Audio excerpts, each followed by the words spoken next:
Schoblum, Here. Mayor Robinson. Here. All please stand for the Pledge of Allegiance. I pledge allegiance to the flag of the United States of America and to the republic for which it stands, one nation, under God, indivisible, with liberty and justice for all. Good evening, everyone. Welcome to the first City Council meeting in September. There's a wet one out there, so hopefully we don't get too much more rain. At this time, the chair will take a motion to approve the agenda as submitted. So moved. Second. A motion by Merle, second by Lynn. All those in favor? Aye. Opposed? Agenda's approved. Let's move this on to item 5 this evening, public input. Citizens may speak to issues not on the agenda. Before speaking, please give your name and address for the meeting minutes, and please limit your comments to 3 minutes. Babe O'Gorman, rural Cannon Falls. I'm here with a friend, and we have been to the chief of police.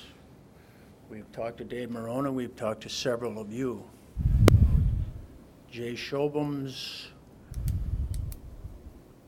problem with the nuisance ordinance, his collection of junk, cars, and debris all over his yard for a year that I'm aware of, and it's been out of compliance. I've heard he's been cited, I don't know, again. But regardless, he's still out of compliance and has been since the onset, since I first noticed it. Anyway, the reason that I'm here is this chicken ordinance is coming forward, and I'm told that you initiated it. And I don't think that's what we need at this time, is to add chickens to the mix.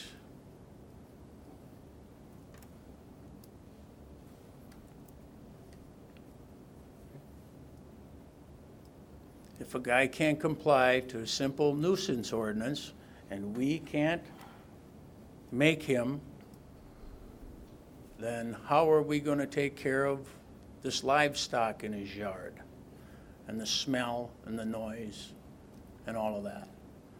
And I don't know if any of you have been to his house and drove through the alley and took a look. Now we've added a new parking place up front that will go 5 feet from her front door where he can park more junk. Well, nobody does anything about any of it. So how are we going to get him to comply? And why would we add chickens to the mix? Doesn't make sense to me. Thanks for voicing your opinion. Good. We will take a look at it. You told me that before, Mayor. The only thing I've seen you look at is the bottom of a glass. Hey, we'll take a look at it. Okay. Thank you. Is there anybody else wishing to address the council under public input this evening?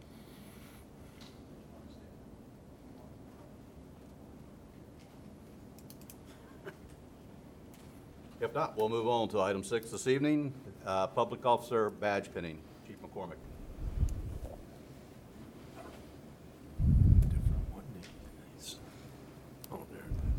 Thank you, Mayor. As council knows, we have added a new part-time officer to our department. Very pleased to be adding this officer. He started with our department, left us for St. Paul, decided that he wanted to go into the family's business, but decided that he might miss police work a little bit. And I'm very pleased to have him come back into police work, especially for the city of Cannon Falls. So with that, I would ask Officer Mitch Altoff to come forward, and the mayor will swear him in.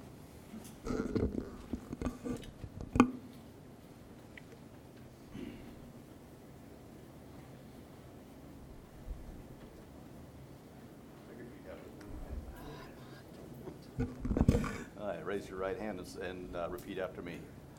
I state your name. I, Mitch Eltoff, Do solemnly swear do solemnly swear that I will support the Constitution of the United States that I will support the Constitution of the United States and the Constitution of the State of Minnesota, and the Constitution of the State of Minnesota, Minnesota. I will faithfully and impartially discharge and perform all the duties of police officer of the Cannon Falls Police Department to the best of my ability. Faithfully and impartially discharge and perform all the duties of a police officer of the Cannon Falls Police Department to the best of my ability. So help me God. So help me God. Welcome back.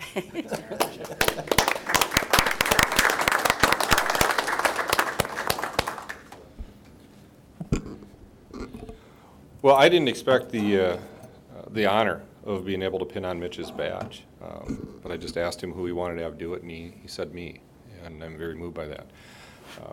But with that, I just wanted to say a few things before I do that, and specifically given the events of the last few months with police officers being killed just because they're police officers.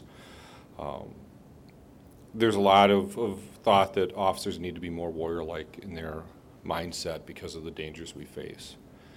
And I don't discount those dangers or minimize them, but I don't believe that's the proper context. I think for police officers, our job is more in line with that of knights of old. We serve as the guardians for our community. Serving those that we protect with honor, integrity, and courage. And more importantly, protecting those who can't protect themselves. So with that, Mitch, as this badge is pinned on, may it give you strength and fill your heart with kindness and compassion. Never use it to do harm or in anger, and always to protect those we serve and defend those in need.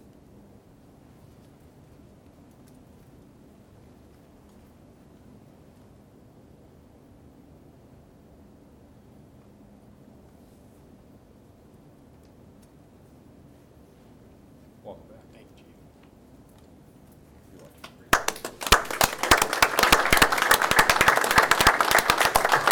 Just wanted to quick say, Mayor and Council, thank you. It's actually been, I had a great time with my first run here in the Cannon Falls Police Department. I think I bring a lot of knowledge back from when I left the department and I came back, but I'm excited to be back here. The city, I think, is in a good spot. It's in a good time. The department I've been very happy with. It's been in a really good spot. So thank you, I really appreciate it. It's nice to have a nice local boy back on the force. Thank you. Thanks, Mitch. Welcome back. Thank you for your time, Constable. Okay, at this time, we will move on to item 7 tonight. We have two public hearings that we'll be holding tonight. The first one is Resolution 2216, vacating alley in Block 2, original plat. Mr. Maroney.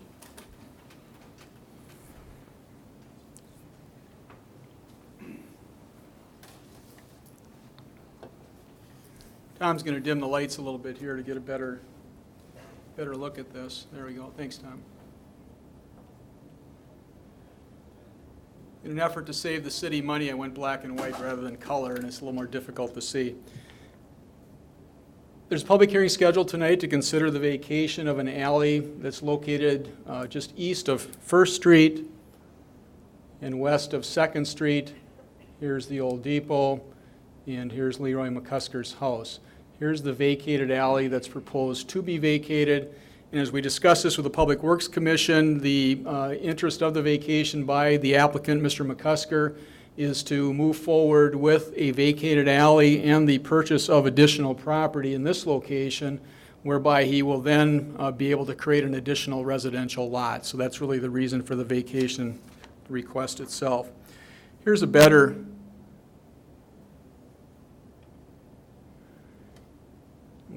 view. Again, here's Mr. McCusker's house. The depot is located here, First Street to the right, Second Street to my left. And here again is a blown up view of not just the vacated alley, which is right here, but also the parcel, a remnant piece of parcel that was created when a Water Street was relocated, a new street, curb and gutter, and infrastructure built. So again, the public hearing tonight is to consider the request of a vacation of a 16-foot alley that basically fronts property that is either currently owned or will be owned by Mr. McCusker. Any questions by the council at this point? That part of the alley is not even being used. I mean, it's just Correct. basically part of that one piece of property. Correct. There's been significant real estate changes through this area as a result, partially because of the realignment of Water Street. The original block, as originally platted in the city of Cannon Falls, basically is kind of like that. And like all blocks in the city, east-west here is where the 16-foot alley was originally platted but not used. So yes, you're correct. There's really not a public use for the alley. Okay, at this time, we will open the public hearing for Resolution 2216, vacating alley in Block 2 of the original plat. Is there anyone wishing to address the council under the public hearing? Is there anyone wishing to address the council under public hearing? Is there anyone wishing to address the council under public hearing for resolution vacating alley in Block 2? If not, at this time, we will close the public hearing.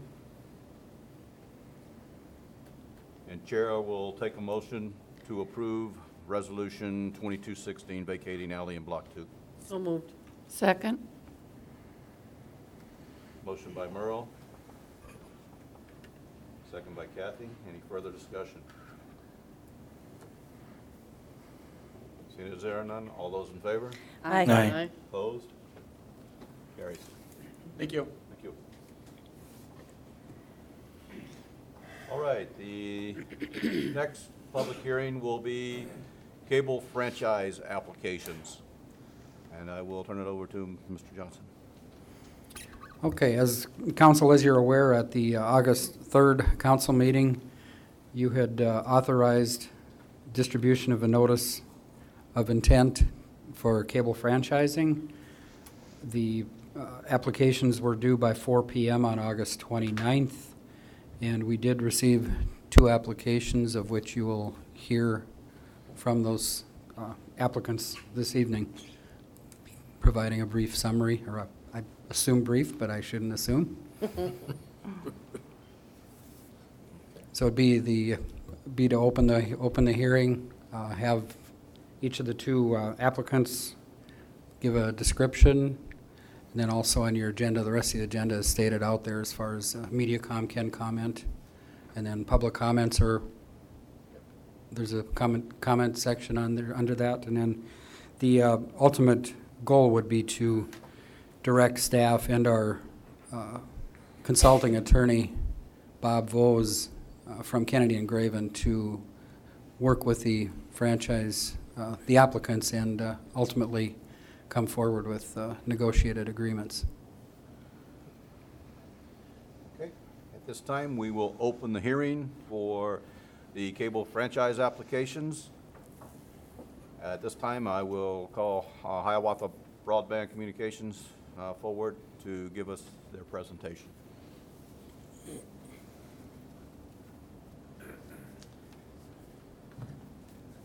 Hello, Council. My name is Dan Pecorina. I'm the President and CEO of Hiawatha Broadband Communications, also known as HBC. HBC has served southern Minnesota for the last 20 years. We started out in Winona as a not-for-profit organization called Luminet, and we've been providing advanced fiber optic networks since that original inception. We currently have more than 20 communities that we're providing service to in southeastern Minnesota, as far south as Winona and as far north as Red Wing. We now have our fiber optic network that runs through Hastings and down through Cannon Falls, and Cannon Falls is a major node on our southern Minnesota fiber optic ring. HBC has been nationally recognized for our providing great business services and our high service reputation. We provide competition in communities and we're competing in every community that we're in, but from the start, we started to have our competition against the primary cable and telephone companies in each community that we go into. So really, we are a competitive service provider in every community we're in. We bring a lot of differentiators. First of all, we're a Minnesota company. Our customer dollars stay in Minnesota and stay in the local communities. We operate offices, local offices, in almost every community we serve, and Cannon Falls would have a local office. We hire local people. Our company participates and gives back in every community we work in. In addition to the local community access channels that we provide in every community and are required typically under a franchise agreement, HBC also has a TV channel that we provide in all our communities called HBC TV 25, which does local sports and community events throughout southern Minnesota. HBC builds its networks to every home and business in the community, and they are all fiber optic networks. Okay, so it's fiber optics to every home and business in the community. So we don't have any of the limitations that copper or coaxial networks have. And because we're local, we respond to the needs of the local community, and we don't base our decisions on a national plan. An all fiber optic network has some enormous advantages over coax and copper. All the desired video features are available on our networks. We've got high definition, we have video on demand, we have DVR with recording of 6 programs at once. We can manage our DVRs remotely from smart devices, from smartphones to tablets. We have wireless set-top boxes for in your homes. You can basically put your TV anywhere you want in the home. We have as many channels as you can imagine to watch. And a lot of our channels are available on a TV to Go app that allows you to watch them really anywhere you have a Wi-Fi connection. And the networks are built with advanced features, so when 4K becomes something that people want to see, that is available and built into our networks. Internet access, I know we're talking about a cable franchise here, but we're also talking about a high-end, all fiber optic network. So there are so many more features other than video. We have our internet access is all symmetrical, gigabit capable. So we provide gigabit symmetrical services in the community. We have gigabit Wi-Fi within the home. And all of this over fiber optics provides a much greater level of reliability. In addition, we would be providing telephone services in town, so both for business and residential. And our telephone service also is not only is it full feature rich and has all the features that any phone company has, but we also have integration with all of our internet and video applications. HBC is proposing an all fiber optic network to serve every home and business in the city of Cannon Falls, as stated in the previous franchise. This is a high feature, high capacity, and highly reliable network. There's nothing more reliable than an all fiber optic network. HBC has spent the past 2 years preparing Cannon Falls for this fiber optic network. We set up a data center in Cannon Falls. It's part of our fiber ring. And that ring is very, very important to providing business class services as well as highly reliable and quality rich residential services. HBC has already built a lot of fiber optics through town. We've got fiber that not only goes through town, but through the middle of town and across town.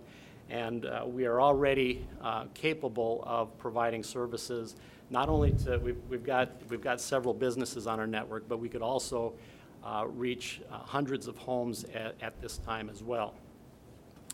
So not only is the video service available, or the internet service available today, but TV and telephone services are available today as well. We have video running in our hut in town here, and we have the ability to provide telephone services. We're just preparing and getting ready to launch this depending on what occurs with the franchise agreement. Our TV services could be made available tomorrow if we had that ability to act.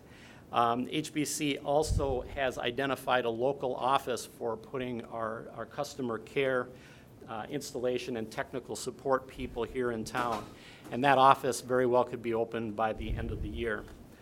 We're we're a proven service provider in Minnesota. We have, like I said, we have 20 towns right now that we're providing services to. We're anxious and looking forward to doing more in Cannon Falls. This is a very important city for us as we continue our quest up towards the southern suburbs and out towards western Minnesota as well. So I'm hoping you look favorably on our application, and we look forward to working with you in the future. Thank you. Thanks, Dan. Thanks. All right, this time we'll bring up representatives from Frontier Communications of Minnesota.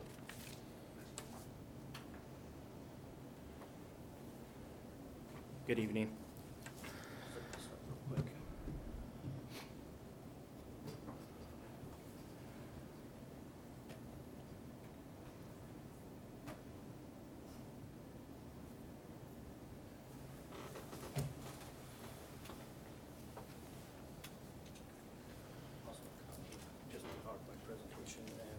All right, thank you. Thank you.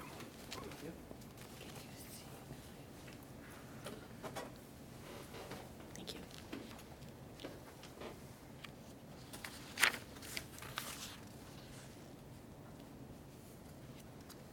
Hi, good evening. My name is Stephen Jones. My address is in Lakeville, Minnesota. I'm the general manager for Frontier Communications.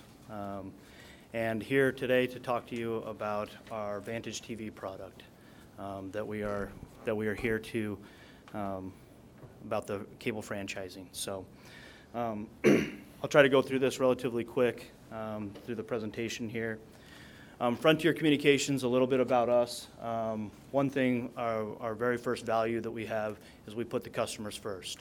We've been here in your community for quite some time and been providing quality services. Started out with telephone products and then moved into the internet era with high-speed internet, and now looking to get into the video product.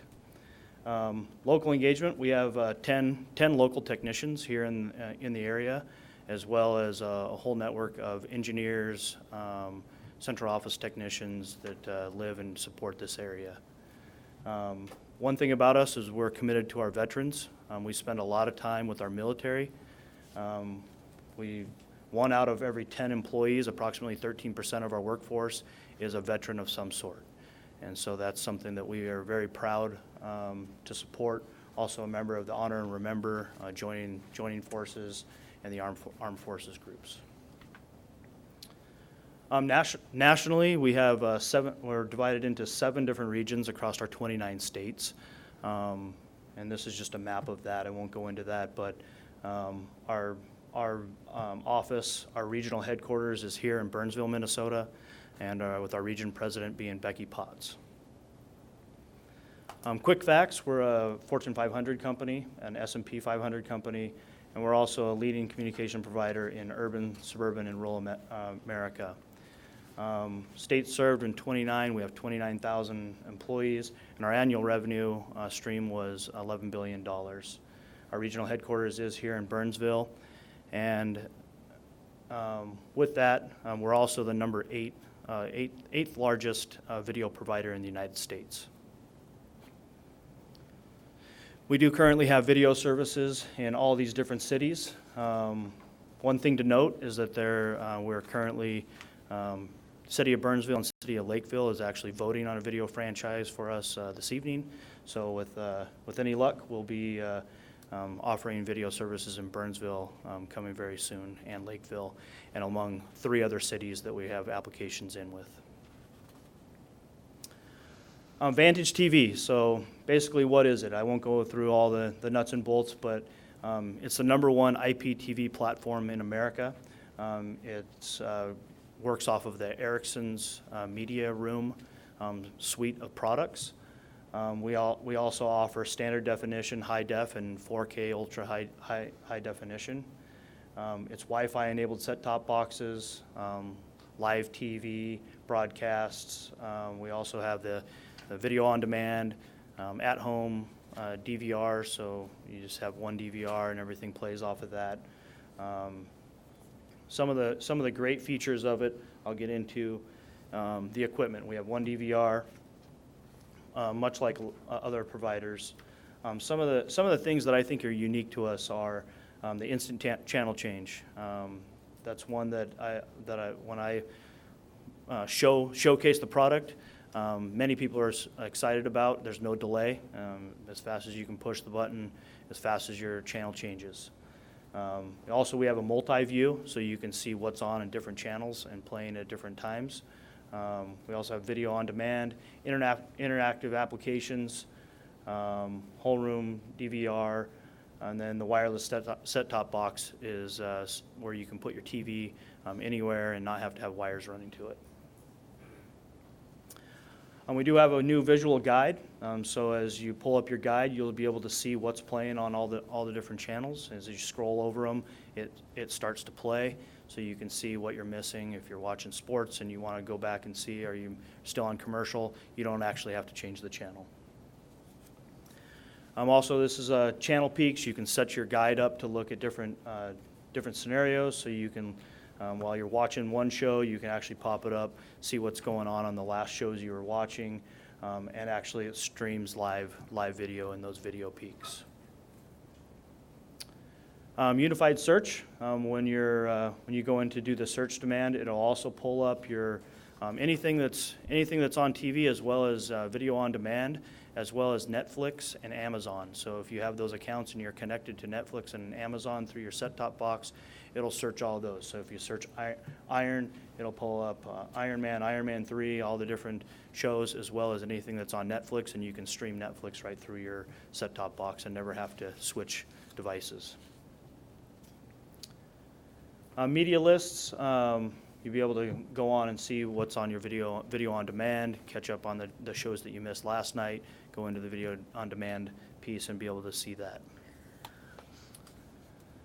Like I was saying, the over-the-top interface with Netflix, your Netflix channel will actually pop up on there, and you can go into Netflix right from your set-top box.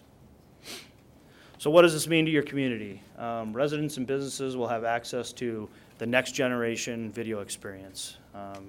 You'll also we offer a competitively priced alternative to your current provider or any providers in the future. The good thing is no inconvenience to the general public, or we won't have to go in and do any construction. All of our facilities are in place. We'll use our existing network that we have. Sometimes we'll switch out some electronics in some areas, but pretty much for the most part, it's plug and play and won't have to rip up the streets or do any damage. And then increased franchise fee and PEG revenue. We also support PEG channels, public access channels, and look forward to the increased revenue for you. That's all I have from Frontier Communications. We really appreciate it, Mayor and council people. We really do appreciate your time and being able to be involved here in the community, and look forward to the video process. It's a process that we've already been involved in many cities, and look forward to continuing it here in Cannon Falls. So appreciate your time. It's time before we go to the incumbents' comments. Does anybody from the council have any questions for either HPC or Frontier at this time? How are your prices? Pricing model hasn't been set yet, but it's competitively priced. And I was just wondering, is it available now? Is it available right now? Right now, no, because we don't have the video franchise. Okay. But time process on that is in consideration when we're talking to Mr. Vos and the city and talking through the video franchising piece of that. So. Any other questions? Any questions for Hiawatha?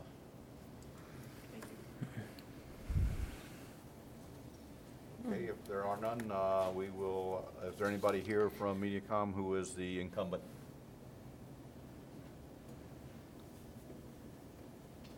seeing as no one is here to make comment from MediaCom, at this time, we will close the hearing and open the discussion as far as the applications and the next step for staff.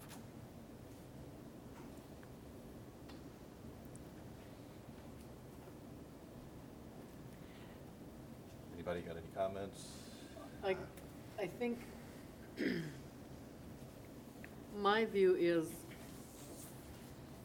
I want product, I want service that is consistent, that when we run into a problem, we don't have to wait 3 weeks for somebody to come out and fix it. It gets fixed, quickly, and that it is competitively priced. We have, right now, I think with MediaCom, we're paying a lot of money and not getting what we're paying. Yep. MediaCom does not have true high def, and we pay for it. Their customer service sucks. I agree with you. We missed all of the Olympics because we did not have TV. And they couldn't come out and service us for 3 weeks. Yeah, that's So, ridiculous. on a personal, she's absolutely right, and I agree with Merle. We need a company that can come in and be here and service, and not have to. The person that ended up servicing us from MediaCom was out of Shakopee, and he had the Cannon Falls through Lake City territory. One guy. One guy. Yeah. And so we're we're not getting, like she said, what we're paid for, so. Yeah. And their prices keep going up. Right. Every time you turn around, you got an increase, but you don't get any better service. We get tiling, we get shows that don't record. It's ridiculous. All right. So, does anybody have a recommendation?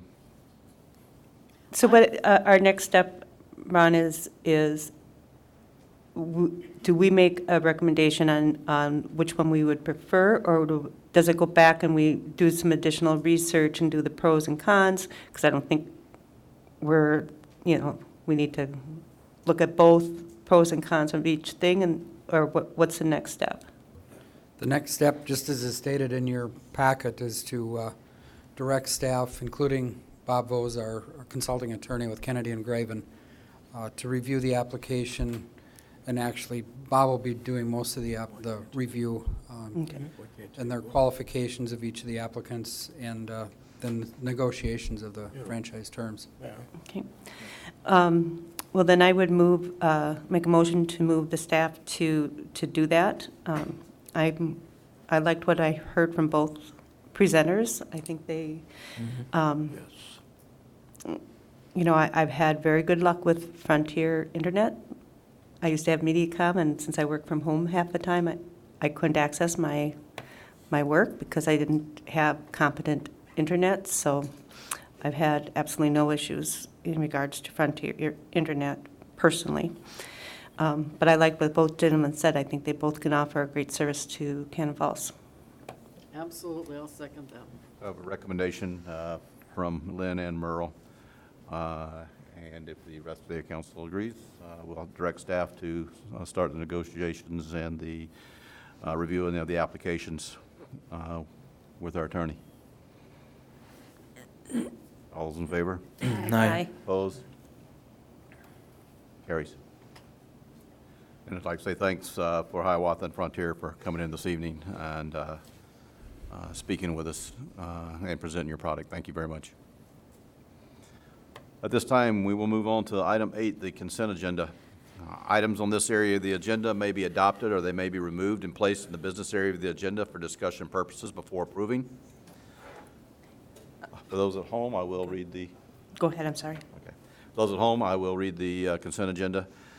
Item A is adjusting correct claims for the accounting period ending September the 1st, 2016. Item B are the meeting minutes for the August 16th, 2016 City Council meeting. Item C are the meeting minutes for the August 16th, 2016 City Council work session. Item D is St. Pius Fall Festival street closure. Item E is the color run approval. Item E is Resolution 2214 declaring a vacancy on the council. For those of you that haven't heard, Councilmember Holst resigned on the 23rd of August, effective immediately. So I am in the process of looking to find a candidate to bring forward for council approval to replace Rod's remaining term, which would be 2 years. Item G is the ambulance position title changes. Item H, Resolution 2215, approving withholding of sale of tax forfeited parcel. Item I is application for payment number 1 for the 2016 seal code improvements. Item J is change order for 2016 street improvements. Item K is application for payment number 4 for the 2016 street improvements. Item L, introduction and first reading of Ordinance 347, amending Chapter 152 of the Cannon Falls City Code, the zoning ordinance concerning the residential business district, the highway business district, and rezoning property to B2. Are there any items anybody wishes to bring down? I would like to bring down item L, the last item. Item L? Yeah. Item L will now become item 9C under council business. Are there any other items? If not, the chair will take a motion to approve the consent agenda as submitted, minus item L, which was moved to council business as 9C. Have a motion by Morris, a second by Merle. All those in favor? Aye. Opposed? It carries. All right, that brings us on to council business this evening. The first item is Trunk Highway 19 cross and sidewalk improvement bids. Mr. Anderson.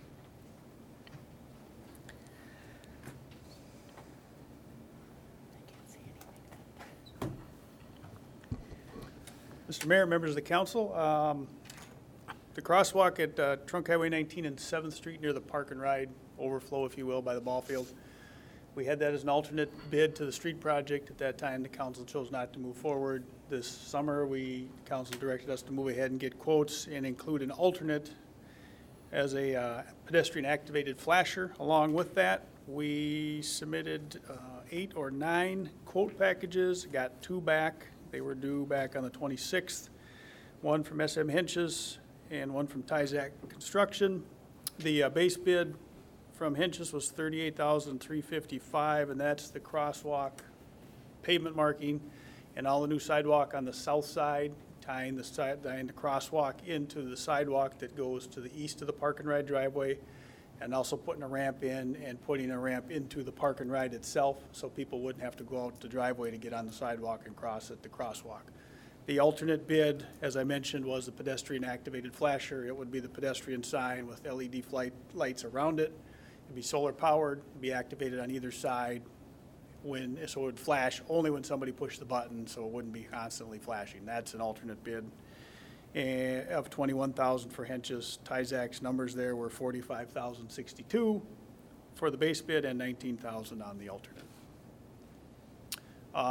We've been working with MnDOT. We do have the permit, other than the fact that this project would be nice to be implemented. There's impetus to have to do it yet this fall. Like I said, we broke this out to be a standalone project. It was it was more than what it was as an alternate to the street project, but granted that at that time it would have been included in the traffic control and mobilization at that time under that project. Now we need it to be its own standalone.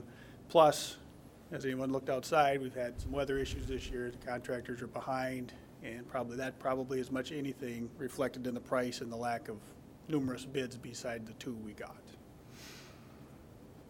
So, if you wanted to move ahead, obviously Henches is doing the street project and is familiar and can do the work. But rest assured you don't have to move ahead tonight if you don't want to. So I'll stand for any questions. What do you feel, Greg, if we were to wait on this until spring and go out with new bids when everybody's working again? I would expect to get a better price and probably more quotes. Like I said, we've packaged this together to be a standalone. So all we'd have to do is change some dates, send it out February, March, when guys are starting to gear up their work. We could give them the balance of the summer to do the work, but write in there that you've got 2-3 weeks to complete it once you start, but they could schedule it themselves over the course of the summer. Now they're trying to look at their schedules and fit it in amongst the weather and all the work. And, you know, if you see from the street project, we approved a change order to extend the dates 2 weeks just because they're behind on that, and it's weather related. So that, if you were asking me, I think we would see more numbers, and I would expect better numbers if we did that approach. I move that we hold off on the project until the spring and put out new bids. I second it. Oh, go ahead. We have a motion by Lynn. Who got the second? Merle? Have a motion by Lynn, second by Merle, to hold off on awarding this project and relook at it in the spring to possibly come in with a better bid, better numbers. And MnDOT is okay with that? I mean, as far as timeframe, I should ask that prior. Well, we've already extended the permit once, so Okay. we've ran everything through them. We'll do it again in the spring if we move it ahead, and Okay. they might, you know, given the time of the year, maybe they would appreciate that. I don't know. Okay. Any other discussion? Not, all those in favor? Aye. Opposed? Thank you. Carries. Thanks, Greg. All right, this moves us on to item B, introduction and first reading of ordinance 346, authorizing the sale of city-owned real property.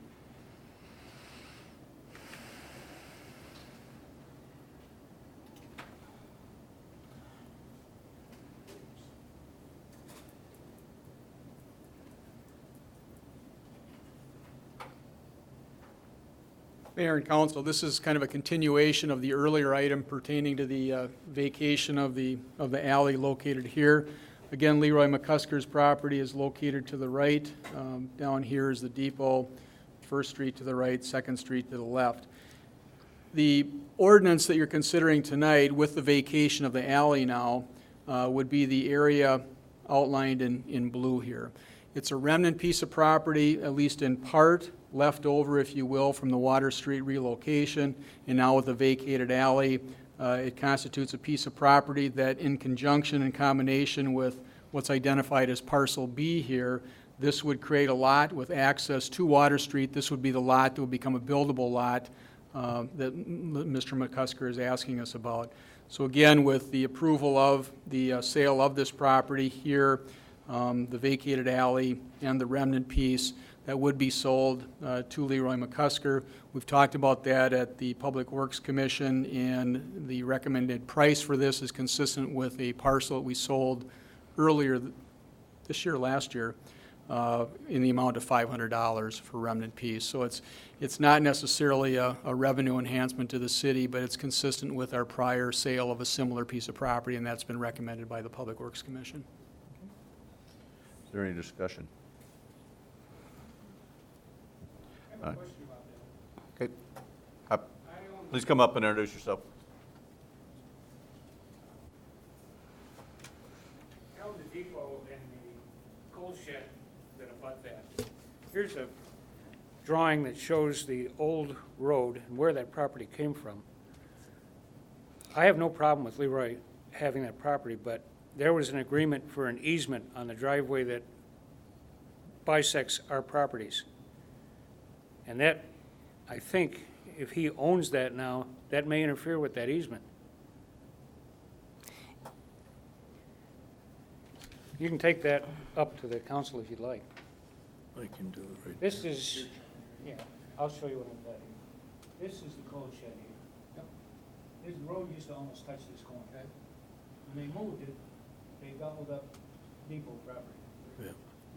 And that little triangle came across the street, and at the time, it was owned by a guy I worked for. And there was an agreement that the driveway that runs off of Stoughton, it's a circular driveway now, but it was a straight-in driveway.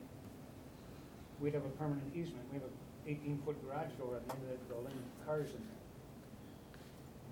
I don't want to be blocked. Do you know where it is on this? Yeah, this piece? that's right. I mean, the coal shed's over here, but you know, this piece you know where that is in relationship to Lot 3? We don't have a legal description. of I've this. actually got a plat map that was originally drawn when the city was laid out, and it was revised, I think, last time in '66 out in my truck, which I could go get. Okay, what I will say, if there's an easement dedicated to you by the city, Right. Well, I don't know whether it was by the city or by McCusker. I didn't But it's- own the but it's- but it's property a- at the time. but it's a recorded easement? I don't know that. I Okay. had word of mouth that he had an easement so he wouldn't have his cars trapped. And when I bought the property, Leroy's always granted that there's an agreement that we share that driveway. But if he owns this and he's planning on doing anything and building anything and selling it, whoever owns that property may have a different idea about using that driveway. Here's what I'll say to the council and to you. If that easement is located anywhere in the parcel that's proposed for sale and transfer and ownership to Leroy McCusker, if that is in here and that's recorded, then it's obviously going to show up somewhere, either in your description or in title. And if it's a recorded easement against the real estate, it's going to be retained. If it's not a recorded easement, the council may choose at this point to make sure that that item is addressed before we make a transfer of property to Leroy. And I can't speak on behalf of Mr. McCusker. It hasn't come up to me in any of the conversations I've had with him, but I don't suspect in his conversations with me that if it's a dedicated easement that exists across his property, that he would choose to eliminate it at this point. All right. That would surprise me. Well, what I'm worried about isn't Leroy. Leroy's trying to buy the railroad right away that runs Right. across this Right. thing from me, so Right. he's being very nice. If he sells that, that's what I'm worried about. If he builds a house on it and sells it, the new owner might not be quite as friendly. I want to make sure it's formalized. And that's what I'm saying too. Okay. I mean, if it exists, then that will be known in the title review, and it would be then identified. The little map that was sent to me in the mail inviting me to this meeting showed it pretty clearly where it came from. I think I have it out in the car, but I'm not sure on that.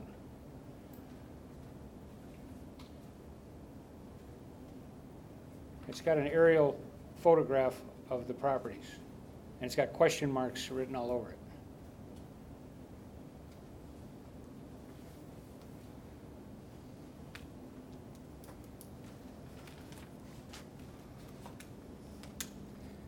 This is the one you're referring to. Okay. Here's the coal shed. Here's the depot, and that triangle is right in here.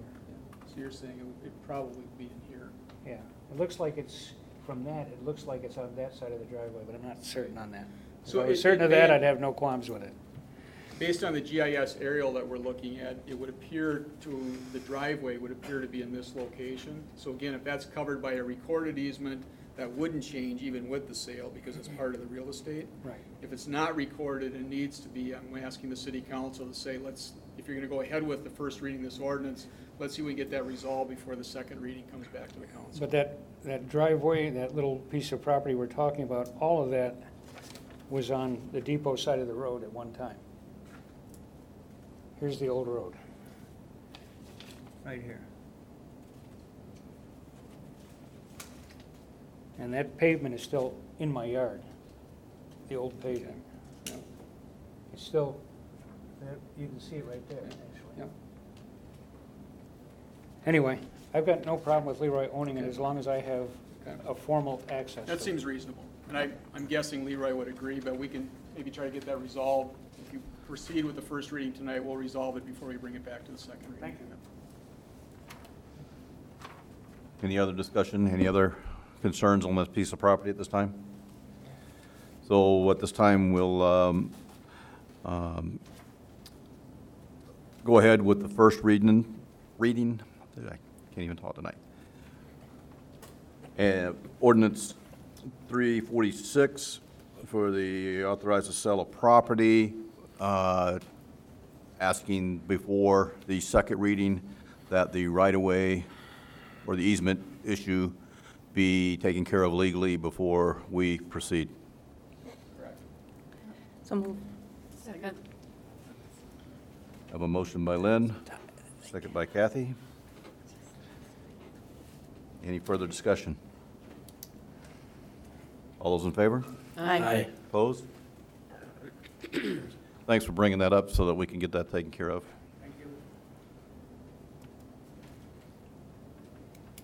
All right, this moves us on to item 9C, which is the introduction and first reading of ordinance 347, amending chapter 152 of the Cannon Falls City Code, the zoning ordinance concerning the residential business district, the highway business district, and rezoning property to B2.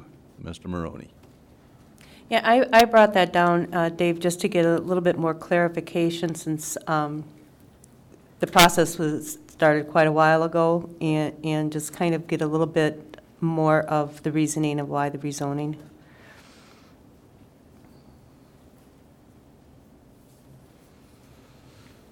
I'll explain the zoning amendment second, but I'll explain the rezoning first because that's a little bit easier to understand, I think. The hearing that the Planning Commission held concerned zoning amendments to two zoning districts, the residential business district and the B2, the highway commercial, as well as the rezoning of these three parcels along now 4th Street, Highway 52 corridor, Community Resource Bank here, Grandpa's Garage, so where Thousand Hills business is located, and Frontier Ag Storage Area. This property back in 2012, in conjunction with the development of the Mayo Hospital, these three parcels were rezoned to allow certain types of medical-related developments. That was back in 2012. Nothing occurred with regards to development of these properties from the time it was rezoned until the Planning Commission held a public hearing to consider this rezoning, to basically take those three parcels and return them from a zoning perspective back to the zone that existed in 2012, the highway commercial, the B2 district, with amendments to the B2 district, okay? So part of this ordinance, if the council goes ahead, it would rezone this from the Southeast Medical Campus Planned Unit Development District to the B2 Highway Commercial District. So that's the rezoning portion. The zoning amendments for the B2 district, the highway area, is to include everything that's allowed as a permitted use currently in the B2, so nothing's changing with that. But at the Planning Commission's recommendations, it's adding some limited industrial uses to be added to the B2 district, subject to approval of a conditional use permit. And one of those uses, just as an example, is warehouse use. So if I own a property out there, not just any one of these three, but any other property in the B2 zone, and I wanted to develop warehousing, currently the district doesn't allow that to happen. However, with the amended language, the amended zoning amendment language, I could come and propose, request in the development of a warehouse in that district subject to issuance of a conditional use permit. So I would come back to the Planning Commission, there'd be a public hearing, Commission would make a recommendation to the council would either approve or deny a conditional use permit to allow that use. So really what's happening out there, and this really even goes to conversations that were held before Mayo Hospital was built, there are some industrial uses already out in the B2 corridor. This would basically allow some additional development of limited industrial uses to be allowed by conditional use permit. And I think the emphasis of the Planning Commission, and Jay, you can speak to this if you wish, but I think the emphasis of the Planning Commission was, let's create development rights there as permitted and conditional uses that helps the city move forward with new development and redevelopment of the B52 corridor on the heels of the change in the interchange. I think that was kind of the emphasis. So the B2 amendment, zoning amendment, would allow certain limited industrial uses by conditional use permit. That's that amendment. So that would, I mean, we're rezoning this, but that would affect that whole corridor then? These three if it's rezoned, and anything that's zone B2 today, correct. Yep. So it really does expand the use opportunities for development along the Highway 52 corridor. So Dave, would that just be for warehouses, or would there be houses built? Houses? No No. houses. Nope. No, it Nope. would be none of that. And I'll explain that in a minute, because Well, that's where it just- gets confusing in the ordinance. That's the residential business district. But yeah, there's no residential development in the zoning amendment for the B2 area. That's all highway commercial and limited industrial. All right, so the B2, that wouldn't mean that, I mean, it would be something that would be good for our community. It wouldn't be something that would hinder us. Correct. I think by adding the additional limited industrial uses by conditional use permit, that expands the ability of landowners to develop their property. But if you are going to own property and you want to develop it for limited industrial use, it's subject to issuance of a conditional use permit. So it isn't like the industrial zone north of town where most things industrial are permitted by use. There's no conditional use permit. You would actually have to come through and get the special permit. So I think there's a balancing there, and that was, I think, the recommendation of the commission. They still have to come and get a permit or get the, go through the steps, yeah. Right. Right. So I think from the city's perspective, I mean, I've recommended this too. I think this is a reasonable recommendation and a reasonable way to handle it, and it will expand the ability of landowners to develop properties along the Highway 52 corridor. Is there any further discussion? If not, the chair will take a motion to approve the recommendations provided by the Planning Commission pertaining to the proposed amendments of the RB Residential Business District and B2 Highway Business District and the rezoning of land from the Southeast Campus PUD District to be amended B2 Highway Business District. So moved. Second. Not everybody at once. We approve. Okay, good. Could you repeat what you just said? Got a motion by Jay and a second by Kathy. Any further discussion? All those in favor? Aye. Opposed? Carries. All right, that moves us on to item 10 this evening, which is reports. Mr. Maroney. In that the Planning Commission held a special meeting, second meeting in August. They will not be meeting in September, but will be meeting in October. So there won't be a September 12th meeting of the Planning Commission. Okay. Rick? Just a quick update on the street project. The Olive Mill Street got the first lift of asphalt last Thursday and the side streets, so the only remaining street that is, really under construction is State Street from 6th down towards the river. The plan would be this week to get it ready, get the gravel on, get it ready for curb, but we're kind of mercy of the weather right now. But all the utility work is done, all the pipe work is done, people are back on the new water systems. And like I said, everything on Mill and Hoffman has been paved with the first lift, so they'll be working on boulevards, getting ready to sod, and then just getting that one block of State Street put together. And they're on schedule to be done here at the end of the month and meet that final completion date. Okay. Thanks. Tom? I just want to remind the public that the army of orange trucks you see around town has no affiliation with the city in any way that are trimming trees. The only affiliation they have with us is they're parking in our complex for security purposes, of which we bartered them to do some work for us. But they're working for Excel, and they're hired to be very Well, they don't care what it looks like. No, Aggressive, no. yeah. There's probably on a 10-year plan where Excel says, you're not coming back in 10 years to trim, so be aggressive. So they're very aggressive, of no fault of theirs. But I just want to remind, like I say, there's been some social backlash about the orange trucks that the city hired. We don't have any affiliation with them. And also, another thing, we have no affiliation with electricity, period. Well, I realize that, but for instance, the trees that they chopped coming into town on Highway 19, I don't understand the purpose of them not just cutting the whole tree down because they left one limb. And it affects the look of our city, and I get they have to protect the things, but does the city have no say in, if they're going to come and cut them down, then just cut them down instead of it looking so terrible?